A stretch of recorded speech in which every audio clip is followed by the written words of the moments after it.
अस्सलाम वालेकुम जी। आज का टॉपिक हमारे पास ओरिजिन ऑफ मॉलिक्यूलर स्पेक्ट्रा के बारे में देखेंगे, फिर नेचर देखेंगे मॉलिक्यूलर स्पेक्ट्रा की नेचर क्या होती है, फिर different mode of molecular excitation देखेंगे जिसमें तीन हिस्से आ जाएंगे हमारे पास, इलेक्ट्रॉनिक, वाइब्रेशनल, रोटेशनल। तो एक बहुत अहम टॉपिक होने वाला है हमारे पास, एक तरह से बेस है इस चैप्टर का, स्टार्टअप है, तो सारी बात यहीं से समझ आएगी। तो शुरू करते हैं। Origin of molecular spectra. पहले तो मॉलिक्यूलर स्पेक्ट्रोस्कोपी क्या है हम देखेंगे कि मॉलिक्यूल्स की प्रॉपर्टीज, कि कैसे मॉलिक्यूल्स एनर्जी को अमिट करते हैं, अब्सॉर्ब करते हैं, और इलेक्ट्रोमैग्नेटिक इंटरेक्शन के साथ स्कैटरिंग उनके साथ कैसे डिस्कस की जाती है। तो ये सारा कुछ हम एक टाइटल के अंदर देखते हैं जो कि मॉलिक्यूलर स्पेक्ट्रोस्कोपी कहलाता है। ठीक है। तो मॉलिक्यूलर स्पेक्ट्रा अराइज कब होता है? जब आपके पास जो मॉलिक्यूल्स हैं उनकी एनर्जी लेवल के अंदर ट्रांजिशन, यानी मॉलिक्यूल्स ट्रांजिट करते हैं हाई एनर्जी से लो एनर्जी या लो एनर्जी से हाई एनर्जी में, तो अब्जॉर्प्शन और एमिशन आपकी इस तरीके से आएगी। तो हम कहेंगे कि मॉलिक्यूलर स्पेक्ट्रा, जिसको दूसरा नाम आप बैंड स्पेक्ट्रा भी कह सकते हैं, वो किस वजह से होगा? क्योंकि excitation of the substance in molecular state, ये वन लाइनर आ गई बात, कि आपके कोई सब्सटेंस है जो मॉलिक्यूलर स्टेट में है, वो एक्साइट हो गया है, जाहिर सी बात है, वो उसने अब्जॉर्प्शन कुछ की है तो एक्साइट हुआ है ना, तो वो डी एक्साइट भी होगा जब एनर्जी रिमिट करेगा। तो आपके पास ये जो ट्रांजिशन है दो स्टेट्स के बीच में मॉलिक्यूल्स की, ये किस वजह से? जैसे मैंने कहा, क्योंकि उसने अब्जॉर्प्शन की होगी या एमिशन ऑफ एनर्जी होगी, जो कि आपको एक स्पेक्ट्रल लाइन देगी। तो मॉलिक्यूल्स जो है वो ट्रांजिशन करेंगे from high energy to low energy, तो हम कहेंगे उसकी एनर्जी ई प्राइम है, तो एनर्जी का डिफरेंस आ गया ई प्राइम माइनस सी, तो डेल्टा ई। तो इमिटेड रेडिएशन, इसकी फ्रीक्वेंसी भी आप निकाल सकते हो, E equal to H F वाला सिंपल सा फार्मूला लगाया। अब जो हर ट्रांजिशन है उसके नतीजे में हमें एक लाइन स्पेक्ट्रा मिल रहा है। अब आपके पास ये है एमिशन के तौर पे, तो इसी तौर पे हम किसको डिस्कस करेंगे? अब्जॉर्प्शन स्पेक्ट्रा को, जिसमें मॉलिक्यूल्स आपके लो एनर्जी से हाई एनर्जी में जाएंगे। तो जैसे एमिशन स्पेक्ट्रा होगा वैसे ही आपके पास अब्जॉर्प्शन स्पेक्ट्रा होगा। अब यहां पे मैंने एक लफ्ज लिखा है कि एक ट्रांजिशन पे एक लाइन आएगी। अब मैंने ऊपर लिख के आया बैंड स्पेक्ट्रा। अब जरा इस बात को भी समझते हैं। तो हम कहेंगे कि जो मॉलिक्यूलर स्पेक्ट्रा की नेचर है वो बुनियादी तौर पे बैंड स्पेक्ट्रा वाली है। तो बैंड के अंदर क्या होगा? शार्प इंटेंस एज होंगे एक साइड पे, जिसे हम बैंड हेड बोलेंगे, और वो ग्रेजुअली कम होता चला जाएगा इंटेंसिटी में दूसरी साइड की जानिब। ठीक है। तो इसका मतलब जब आप बैंड देखेंगे तो बैंड के एक सिरे पे आपको इंटेंस वैल्यू मिल रही होगी वेवलेंथ एनर्जी की, और दूसरी तरफ उसी बैंड के लो इंटेंसिटी होगी। ठीक है। तो जब आप हाई रिजॉल्विंग इंस्ट्रूमेंट को यूज करते हैं तो पता चलता है कि बैंड स्पेक्ट्रा के जो 3/4 स्ट्रक्चर है, कैसे कि हर बैंड जो है वो लार्ज नंबर ऑफ लाइन से मिलकर बना हुआ है, जो इंतहाई क्राउडेड है एक दूसरे के करीब, और लॉन्गर वेवलेंथ जो होगी उसे हम बैंड हेड बोलेंगे। वो जो बैंड हेड ऊपर पढ़ के आए ना, जहां पे शार्प इंटेंस होगा।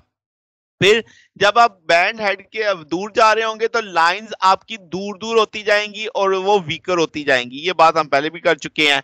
तो वहां पे एक रेगुलर सीक्वेंस होगा मुख्तलिफ सेवरल बैंड्स के अंदर जो एक दूसरे के साथ, तो हम कहेंगे ये जो एक ग्रुप ऑफ बैंड बन गया।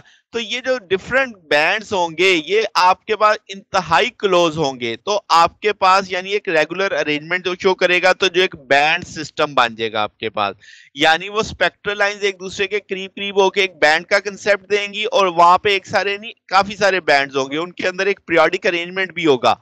तो अब हम जब बात करेंगे कि different mode of molecular excitation, ताकि आप स्पेक्ट्रम को स्टडी कर सको, तो मॉलिक्यूल की टोटल एनर्जी तीन वजूहात पे आती है। एक है इलेक्ट्रॉनिक एनर्जी, एक है वाइब्रेशनल एनर्जी, एक है रोटेशनल एनर्जी। तीनों को बारी बारी देखते हैं कि टोटल एनर्जी इन तीनों का सम होगी। और पहली बात बता दूं, ये तीनों क्वांटाइज्ड होंगी। फिर एक चीज और बता दूं कि जो वाइब्रेशनल एनर्जी है वो मैग्नीट्यूड वाइज रोटेशनल एनर्जी से ज्यादा होती है।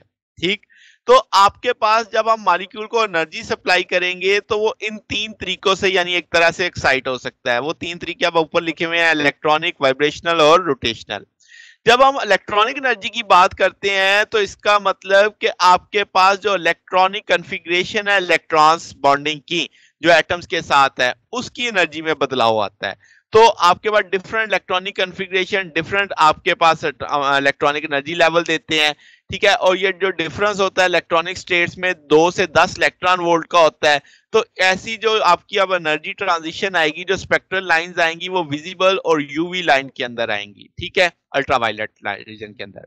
अब अगर हम वाइब्रेशनल एनर्जी की बात करें तो जो आपके पास वाइब्रेशनल एनर्जी मॉलिक्यूल्स है वो उसके जो कॉन्स्टिट्यूएंट एटम जिनसे मिलके आपका मॉलिक्यूल बना है उसकी वाइब्रेशन पे, ठीक है। तो ये दोनों जो कॉन्स्टिट्यूएंट ये relative to each other vibrate कर रहे होते हैं। अब जैसे मिसाल समझते हैं कि एक डायटोमिक मॉलिक्यूल है, उसमें 2 एटम है, वो एक लाइन पे जैसे ज्वाइंट है उस पर वाइब्रेट कर रहे हैं, जस्ट लाइक हार्मोनिक ऑसिलेटर का सीन है जैसे। तो हम समझेंगे कि आपके पास जो मॉलिक्यूल है वो मैसेज हैं और उनको जोड़ा हुआ है एक मैसलेस स्प्रिंग ने, ठीक है। और ये जो मैसेज हैं ये रिप्रेजेंट करेंगे एटॉमिक न्यूक्लियाई को और स्प्रिंग को, जैसे इंटरएटॉमिक सिंपल सा यानी मैकेनिकल कंसेप्ट दिया आपको। तो आपके पास simple diatomic molecules H2O2 CO HCl, ये आपके पास 2 पॉइंट मैसेज है M1 M2 और बीच में इनके जैसे स्प्रिंग आ गई, एग्जांपल यानी आपको दोबारा दे दी। तो क्वांटम मैकेनिकल ट्रीटमेंट जब हम हार्मोनिक ऑसिलेटर का करते हैं तो पता चलता है कि यहाँ से जो रेडिएशन आएंगी वो आपकी इंफ्रारेड रीजन के अंदर लाई कर रही होंगी। फिर रोटेशनल एनर्जी का कंसेप्ट करें तो रोटेशनल एनर्जी होती है क्योंकि आपके पास जो मॉलिक्यूल है वो एक सेंटर एक्सिस के गिर्द क्या कर रहा होता है, रोटेट कर रहा होता है। तो डाइटॉमिक मॉलिक्यूल की बात करें तो वो एक एक्सिस के रोटेट करेगा जो सेंटर ऑफ मास से पास करेगा और परपेंडिकुलर होगा, लाइन ज्वाइन कर रही है जो 2 एटम्स के बीच में। तो आपके क्वांटम मैकेनिकल एनालिसिस करते हैं जब रोटेशनल मोशन के मॉलिक्यूल्स का, तो पता चलता है कि एनर्जी क्वांटाइज्ड है और ये माइक्रोवेव रीजन के अंदर लाई कर रही होती है।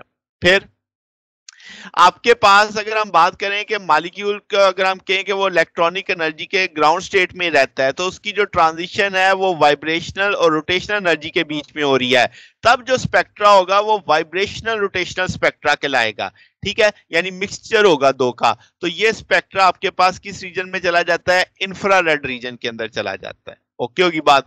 अब इसमें कुछ चीजें समझने वाली हैं कि मॉलिक्यूल जो इंटरेक्ट करता है इलेक्ट्रोमैग्नेटिक रेडिएशन के, वो सिर्फ तभी कर पाता है अगर उसके पास परमानेंट डाइपोल मोमेंट हो।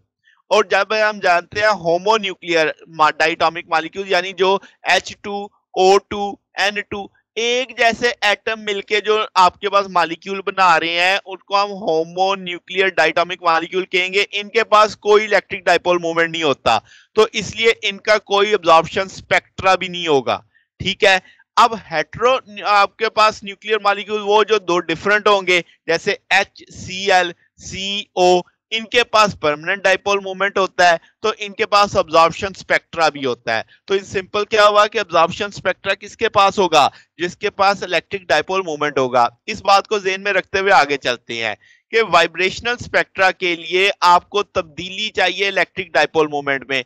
तो अब आपको पता है कि इलेक्ट्रिक डाइपोल मोमेंट सिर्फ हेटेरोन्यूक्लियस मॉलिक्यूल्स के बीच पास होता है, ठीक है। तो होमोन्यूक्लियस के पास कोई इलेक्ट्रिक डाइपोल मोमेंट नहीं है तो इसलिए वो रेडिएशन के साथ इंटरेक्ट भी नहीं करते, तो कोई स्पेक्ट्रा भी नहीं है। हेटेरोन्यूक्लियस डायटोमिक मॉलिक्यूल के पास परमानेंट डाइपोल मोमेंट होता है तो उनके डाइपोल मोमेंट में तब्दीली आती है वाइब्रेशंस के साथ, जिसकी वजह से वो अब्जॉर्प्शन स्पेक्ट्रा को यानी मिलता है आपको।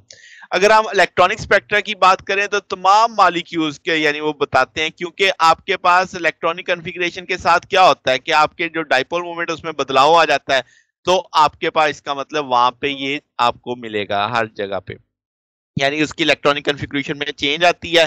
तो आपके पास जब भी इलेक्ट्रॉनिक स्पेक्ट्रा आया तो इसका मतलब वहां पे डाइपोल मोमेंट में चेंज होगी। ठीक हो गया जनाब। तो ये हमारे पास आज का टॉपिक था। अगर आपको इसमें कोई बात पूछनी हो, डाउट हो तो नीचे कमेंट्स में पूछ सकते हैं। वीडियो अच्छी लगी हो तो वीडियो को लाइक कीजिएगा, दोस्तों के साथ शेयर कीजिएगा, चैनल को सब्सक्राइब कर दीजिएगा। अब तक के लिए इतना ही, बाकी इंशाल्लाह फिर नेक्स्ट देखेंगे। ओके, अल्लाह हाफिज।